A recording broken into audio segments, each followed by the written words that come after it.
Every trophy hunter loves the good old platinum trophy. There's just something about that insanely painful grind that gets us all going, you know? And it's always worth it in the end for that sweet notification. However, not every game is painful to platinum, and that's the case with Astro's Playroom, with a nice 5-hour grind. This game is basically a platformer that comes free with every PlayStation 5 and has a platinum trophy that every PS5 owner should totally get. In fact, any hunter who's never platinumed this game should definitely be sent to the hunter prison. Let's get straight to it. So right off the bat, we get a little introduction that basically explains how the PS5 controller works, and right after that, the game introduces us to the different worlds inside of it.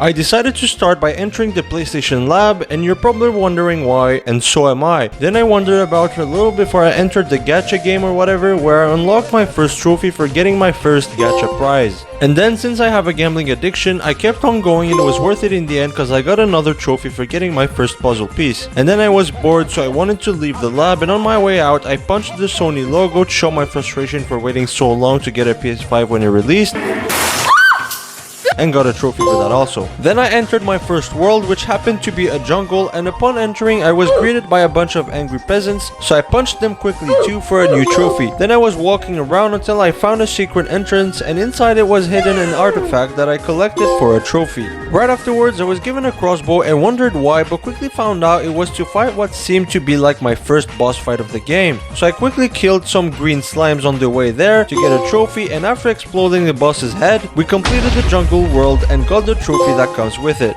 Then I entered the next world called Cooling Springs, and honestly I gotta say this world looked absolutely beautiful, but not as much as me though. I started by exploring the first area of the world looking for artifacts or puzzle pieces, and I ended up finding a PS3 controller, which was cool. Then I accessed this sort of pool area where I found a diving board and wondered what would happen if I jumped off of it, and got a trophy for being brave. Then the next segment of this world consisted of me transforming into this jumping thing, and I basically had to jump my way to the end while still being on the lookout for more artifacts or puzzle pieces.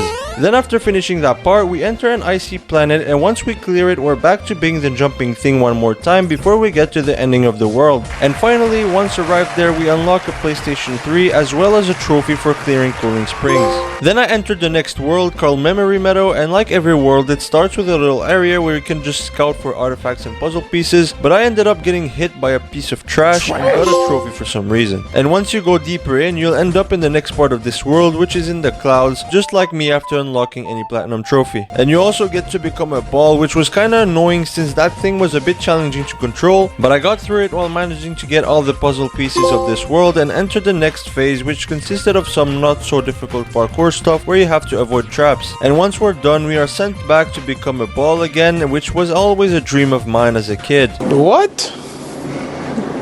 Bro, what are you talking about, man? And we're then done with this world and get its trophy. Then for my final world, we kick it off with some little gliding thing that was actually fun to fly around with for the first part, and then for the second part we become this little rocket thing and basically have to avoid some more traps, and holy crap. For the first time this game, I found myself nearly raging at Astro's Playroom, which would probably make me a whole nother level of retarded, but for some reason I kept on dying in this part and it ended up taking me way longer than the rest of the worlds, but I eventually got it together and made it to what seemed to be another boss fight. Again with this fight, I spent at least 10 minutes just dying because I couldn't figure out you had to burn the little dynamite things that popped out, and I was just there wondering what to do. But finally I understood the assignment and exploded all the dynamites in the boss's face and managed to get out of there, and got a trophy for finishing off this world too. Then it was kinda time for the cleanup, so to begin I did this 1994 throwback mission where you have yet another boss fight, but this time against a giant T-Rex. And honestly this one wasn't too bad. I did die a few times though, but managed to get past him before the next phase against a robotic T-Rex this time.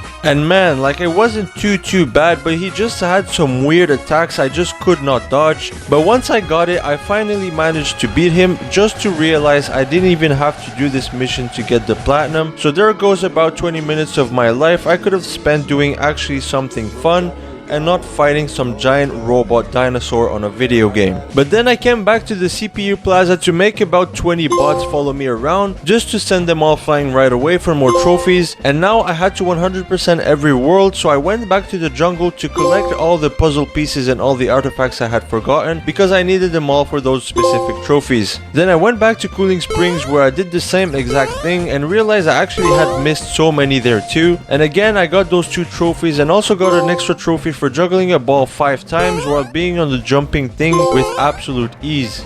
Then I went back to Memory Meadow to collect my missing artifacts since I did not miss a single puzzle piece during my first playthrough, and finally went back to SSD Speedway to do, you guessed it, the same exact thing, and finally got those 2 trophies as well. Then I realized it had been way too long since I last gambled, so I went back to collect as many coins as possible to have as many rounds as possible. Once I felt comfortable I had enough, I went back to the machine and opened every single prize inside of it and got all the trophies related to it as well, which were a couple. Then I had about a dozen random trophies remaining that were super quick to do since it's all just little trophies that you can grab and go. The first one was when I went back to being a monkey and tried to commit suicide, but managed to get help right before dying. Then for the second and third ones, I went back to the ending section of Cooling Springs where I pushed the snowball around to make it as huge as possible and also shot all the rabbits inside since those creatures are just disgusting.